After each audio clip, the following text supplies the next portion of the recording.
Okay.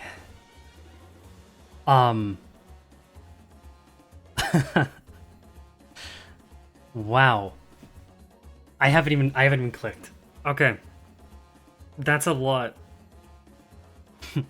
Buckle up. This might be this might be a long video. Holy shit. Welcome to the manager of La Mancha Land, Don Quixote. First of all, the art is beautiful. Of course. It's very nice to see it up close like this. Fun fact, I think she's crying. People mentioned that. Anyways, I feel like I should do some kind of bigger intro for this, but what is it to say? It's the kid. It's the kid. Enough is enough. Okay, on hit with a skill, heal X% of the HP. Okay, so the Blood Fiend thing where they heal based on damage dealt. Consume Blood Feast, gain Hardblood. Okay. Coin power for every bleed. Gain bleed if it failed to consume Blood Feast. Pretty basic skill 1. What this does confirm, well, if Hardblood is good. How many pages is this thing, by the way? Okay, seems like just 2. They had to have it. Holy shit. Okay, this is... Okay, Hardblood is just like the other Blood Fiend things, like the... Otis is like the sewing target thing or whatever it is. Gregor has one too. Basically, you gain offense level up. Okay, that's nice. Let all blossom free.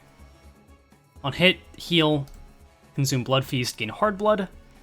Gain bleed if you did not consume Blood Feast. Point power for bleed. Attack weight on a skill 2. For every Hardblood on self. Was that even shown in the trailer? Deal more damage based on Blood Feast consumed by this unit. Okay, what I was actually gonna say. This ID obviously was gonna consume Blood Feast, but it's actually pretty important, like, how much it relies on Blood Feast, I think. Because Priest Gregor as an ID is really good at generating Blood Feast and all of that. But if Blood Feast isn't really that needed overall, or if, like, this ID isn't good, then it affects his viability. Whatever, it's nerd shit. But that's what you come here for. Whatever, you get the point. On hit, heal. Clash power for every X Hardblood. Coin power for every X Bleed. Consume Blood Feast. Gain Bleed. Deal more damage based on Bleed. Deal more damage based on Blood Feast consumed. If the target is defeated, increase Blood Feast. Okay, that's neat. I mean, that's not gonna happen that much, and in the fights where it does happen, it probably won't matter all that much, but it's nice to have another way to get Blood Feast besides just through, bleed damage. Laughters will subside. Also, I shall impale. That's very... it doesn't mean anything, but it's kind of similar to, like, Spiral of Contempt, funny enough. Clashable counter, which she has by default, which I didn't... Or I guess that was shown in the trailer, so should have known that. Consume Blood Feast. Okay, she just generates Blood Feast her own. Like, okay. On one ally with the least HP, apply Shimmering Blood Fiend. What? As long as this effect exists, all bleed damage taken by the shield HP is converted to Blood Feast. Gain shield HP equal to the stack at the moment of its application. One ally with the least HP. So this is meant to make Gregor better? Or I guess just any Blood Fiend unit that would take bleed damage? Huh. That's... I mean, it's not that mechanically complex, it's just interesting that it's... even a thing to begin with. By the way, first instance of bleed count is on the counter, which is awesome. Variant Sancho Hardblood Arts 9 Whip has 3 coins, 2 of which are unbreakable. And by the way, I guess it's not mentioned here, but in case you missed the live stream, this activates when you have Priest Gregor on the team with you. On hit with a skill, heal, gain coin power for bleed, which That's even better with an extra coin, obviously. Inflict more bleed. Oh, more bleed on hit for every X Hardblood. Okay, that's nice. Consume Hardblood after attack. Alright, alright. Unbreakable, unbreakable, inflict bleed. Activate bleed on the target. Target loses bleed count. I mean, that's actually kind of bad. That's actually, like, potentially actively detrimental. But the Blood Fiends as a team don't have good bleed count application, like, at all. Let me actually pull up their kits. Okay, so, like, we have Barbarotus, whose bleed count application is, none. Unless, is something with suing target? No. Yeah, it's just... Oh, sorry, okay, here it is. That's what I thought. I thought she had some. 2 bleed count on the skill 1, which is basically, like, you're generally going neutral, assuming the coin, or the skill you're clashing against is 2 coins. Not very good, but, you know, it's not nothing. Also, you need to have the sewing target, which I believe requires you to... Yeah, you have to use the skill 2, which, you know, not great, because that does not last very long either. But okay. Dulcinea Rodia. 2 bleed count on the skill 2. 1 bleed count on the counter. So overall, in a full skill rotation, assuming you spam counter and then use 2 skill 2s, what? That's 8 bleed count overall. That's not very good. Unfortunately. It's like, it's okay, but that's assuming you're countering every turn, which is not the worst thing to do with her, but you get what I mean. As an overall package, these guys are not sustaining bleed very well, and therefore this is, like, if this is any more than 1, which it should not be under any circumstance, then this could be really terrible. If it is 1, which it likely will be, this is still not great, especially, and the main reason I'm mentioning this is because it's for coin power conditionals. Losing your bleed stack is a huge problem. And it's kind of why, like, Ring Otis is a genuine consideration for Blood Fiend teams, because of her bleed count sustained. And it's not for just the bleed damage, which is good also for Blood Feast, mind you. Like, you want to maintain bleed for multiple reasons, but I'm just considering the conditionals alone. So seeing this and not much bleed count is... It's not good. I get a little concerned. Heal, coin power, attack weight. Consume Hardblood for every attack weight gained. Okay, that's fine. Bleed. Bleed. More damage based on bleed. Okay. Not much actual, like, effects, which is very different from, like, Wild Hunt Heathcliff, who had... I mean, his skill 2 was crazy, his skill 3 was crazy, and his counter was obviously also crazy. I didn't realize the skill 3 would change. How does this skill 3 change? Okay, there is more bleed count here. Wait, how does this skill 3 change, though? Is it if you have all of the other Blood Fiends, maybe? If so, I don't know if I'd like... I mean, that's still... it's fine. I wonder about that, though. Because the implication here is that it's like... It's kind of like the base ego. It'd be really cool if it changes after you use the base ego. I would actually be super down for that. But I'm not sure. On hit, heal. Gain base power for every X Hardblood on self. Gain coin power for every X bleed. More damage based on bleed. More damage based on Blood Feast. Hardblood consumed. Target is defeated, increased Blood Feast. Regain half of Hardblood consumed by the skill. Okay, they're all unbreakable. And the last one inflicts bleed to bleed count. After attack, if the target is defeated, inflict bleed to bleed count against all enemies. Against all enemies, okay. That's not bad. Again, it's not too often that in a difficult fight you're going to be defeating an enemy, especially because, like, in minion fights against bosses, usually those minions are too frail to live to the last coin of something like this, which will probably have, like, a skill power of... If I had to guess non-conditionally, this should be a 16. Could be a bit higher, could be a bit lower, I don't know. Especially if this requires you to have all the Blood Fiends on your team, I could see it just rolling a 20 regularly, and then +1 coin power here, and then some base power. Most small enemies, like, think of Drifting Fox, you're never getting this off. There are some fights where you could get this, but how significant it could be is, you know, minimal. And it's probably just like +2/+2, which, okay. Variant Sancho Hardblood Arts 15, build up to finale. This is the one for Dulcinea Roja. By the way, this is for, you know, Barbarotis.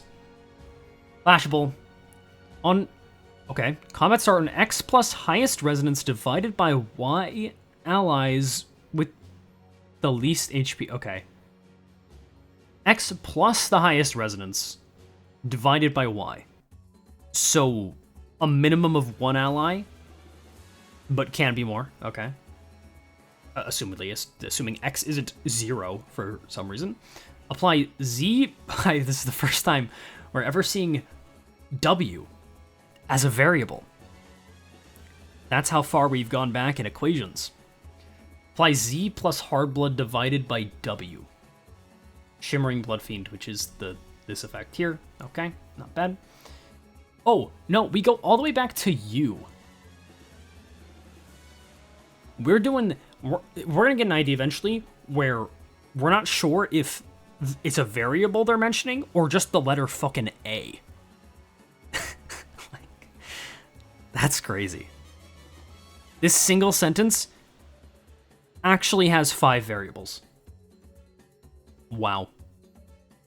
Then consume half of Hardblood on self. So it seems like you don't really want to use this a ton because Hardblood is something you want to stack up.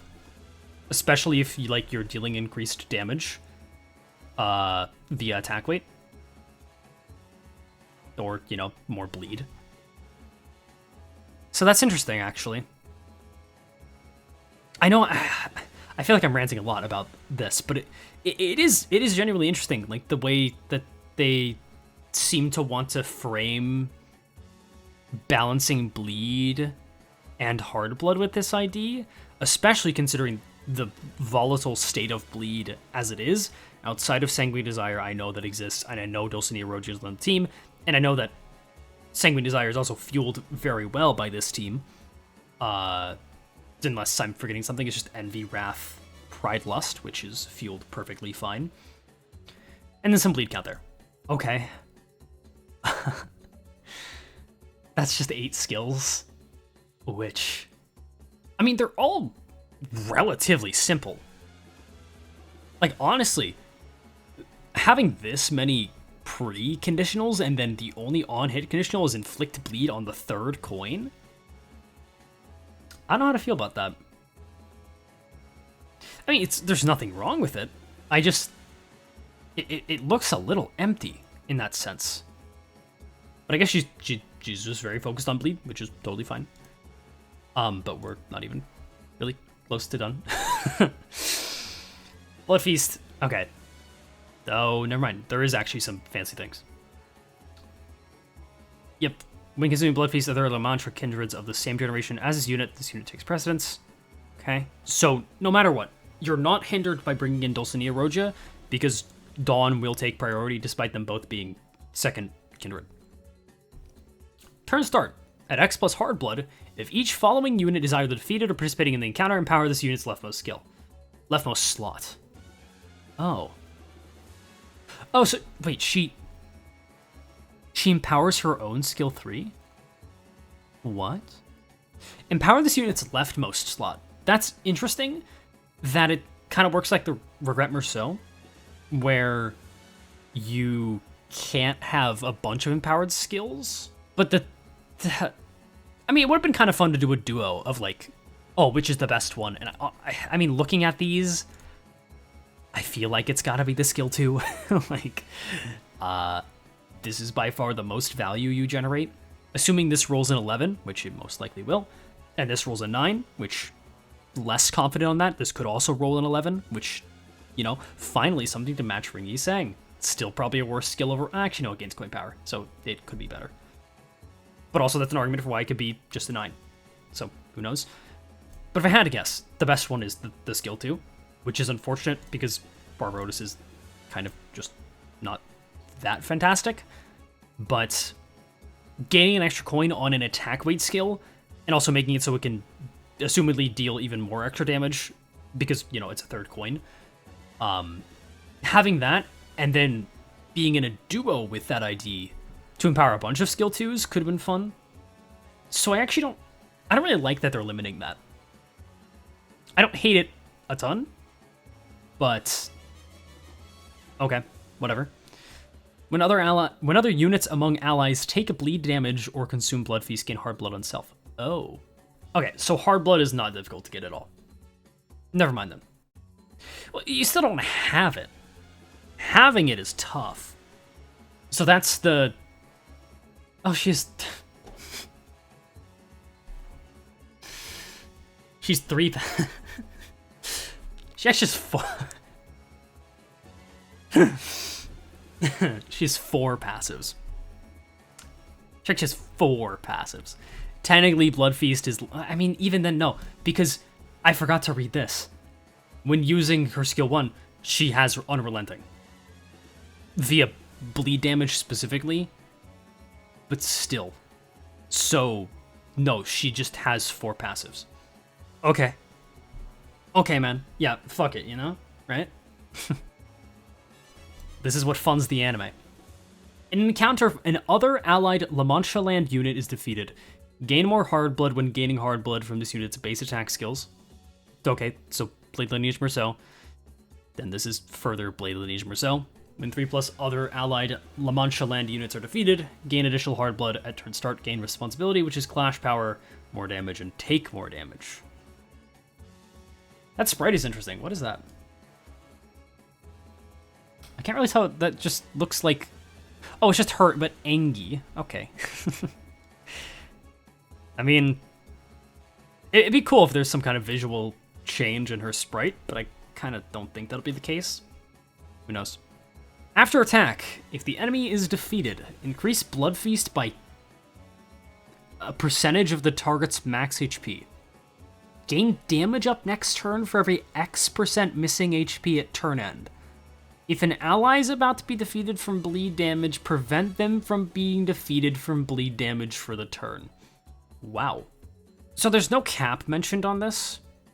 Assumedly, this has a cap. I mean, I guess it's kind of a side grade to the mechanic Wild Hunt Heathcliff has, where he revives an ally, but specifically for Canto 7, of course.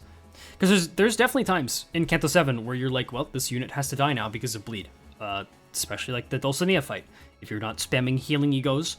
Gaining damage up for every X missing HP is interesting, considering that you already heal.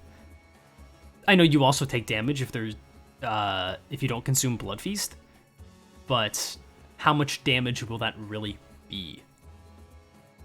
Oh, again, okay, so you do gain...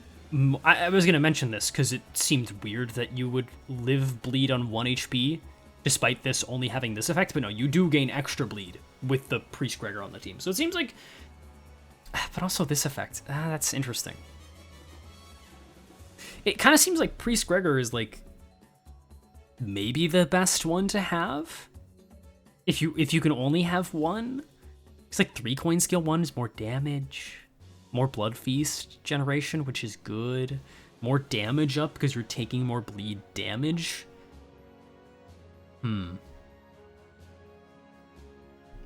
That's tricky.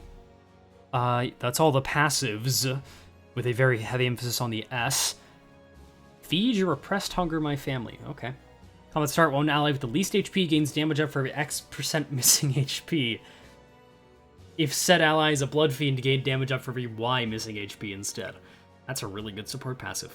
Assuming it's not Resonance, which it could be. But that's significant. Dawn never really had a great support passive that I can think of. So that's nice. That's just, hey, take some damage up. Because I've been working on a support passive video, so I've been thinking about this pretty specifically. I don't think Dawn has it. I could be just not thinking. I'll put it on screen while I'm editing if I can't think of anything right now. But I don't think there's anything too interesting. At X plus you get Hardblood 2. At X plus Hardblood you get Hardblood 3.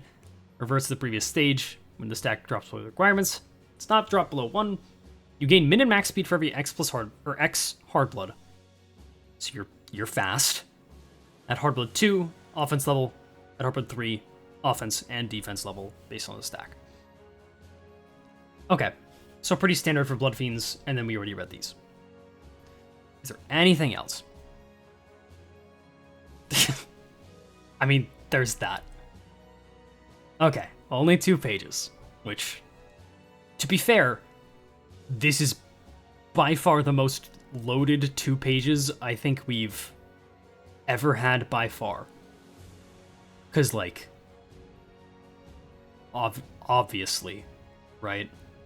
Because with Wild Hunt Heathcliff, it was kind of clear what his game plan was just based on his kit. Here, there's a lot of clear synergy with other Blood Fiends, which we knew was going to happen. But the problem with the Blood Fiend IDs still prevails, in the sense that they're not very good at bleed. I think the team itself will still be strong, because I think there's no way that this ID is bad.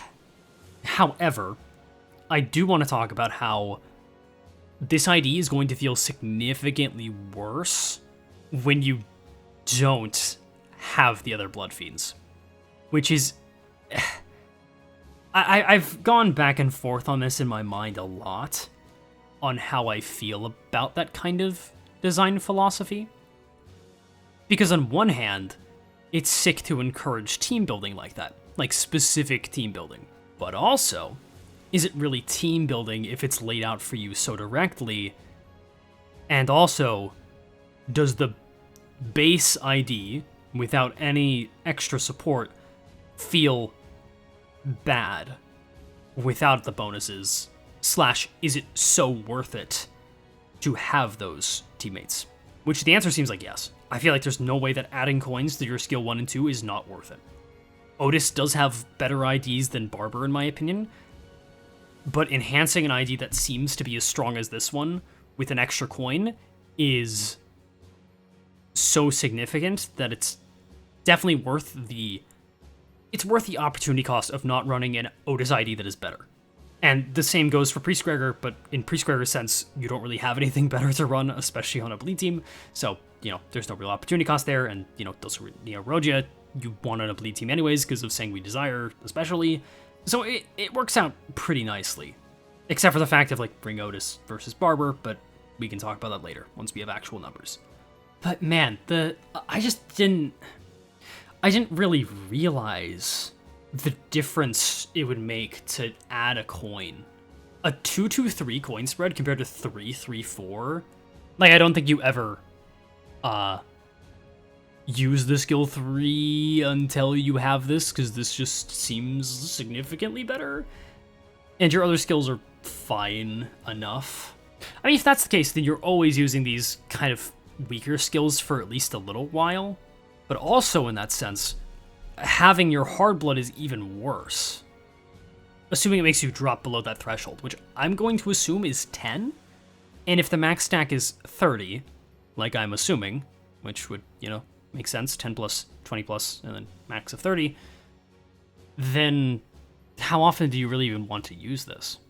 Especially because your regular skills also consume Hardblood. I'm not saying this as a negative, by the way. I think this is very interesting. I do wish, if there's anything that I can criticize based on kit alone and not having numbers or anything like that, I wish this line wasn't here. But also, this effect could be way more powerful than I'm getting credit for. Maybe there's some example that I'm forgetting, where specifically having shield HP to take bleed damage is significant, but I can't really think of any. So feel free to correct me if I'm wrong. It feels like it's just there for Priest Gregor and also this ID. Because the other Blood Fiends don't really gain enough bleed to take significant damage, unless I'm forgetting the ton of bleed that she gains. No, it's fucking 5. Yeah, he gains a ton. So it's, that's nice. But even then, you kind of want him to lose HP. Huh. And it takes the ally with the least HP percentage? Oh no, just least HP. Flat number. Okay, that's actually... That is good, because Otis is squishier than, like, all the rest of them. But then it's also, like, it doesn't matter, because Otis doesn't take that much and she heals. Okay, so I guess one last thing. I wonder how this change is going to feel. Because for me, I obviously plan to stream the day this ID releases, and I'm going to have to gamble, which is fun. But also, you know, it feels a little targeted, Project Moon, to be like, hey, anybody who wants to try the ID out immediately, you have to wait 7 days. It's not a bad thing. I said in my reaction that I think it's probably the least scummy way to do something like this, but now that I'm living in the reality where it's in patch notes, it does feel not great, which obviously it was not meant to feel great. They need money for their ever-important anime, so, you know, who am I to judge? That's so much text. I think this is, in terms of word count or character amount, this is probably the ID with the most, right? I don't know if anybody's nerdy enough to do that. I guess, like, the fact that the coins don't have effects might make it not actually that long. But even then, like, Biel Merceau did not have nearly this much. 4 passives is just insane. I can't... Dude, how is this gonna look in game when you switch to the passive tab and you're scrolling for, like, a good while? That's crazy. I guess one last thing to say. I do think Rodion is the one that's least impactful. Because that defense skill, I honestly think the unempowered version is maybe even just better. Unless this is significantly more bleed count, which it probably will not be, let's be honest. I think I'd rather have this. Because it gives me more Blood Feast if I don't have enough Blood Feast to consume, because it gives me bleed, which is good. Doesn't take my Hardblood. Gives me bleed count for free. And still gives Shimmering Blood Fiend. So 1 ally with least HP, which is probably all I need anyways. Right? However, that kind of sucks, because Rodion's also the best ID of these 3, just on her own. So you want to run her anyways. Also, it's really funny how Priest and Princess have, like, oh, we're kind of Rupture IDs. And then, you know, fuck all that. Like, what's actually the point of putting this on here? I guess to keep up the trend that umbrellas inflict a rupture. Oh my, that was important. I guess that's all there is to say. I did make a tweet before this kit went live, saying that if this ID was 3 pages, I'd do this. Yeah, I bet all you are crying right now, huh? That's unfortunate for you. But no, this video does not... I'm not even gonna say it. You don't get it. You know what you do get, though? The classic, this video ends now.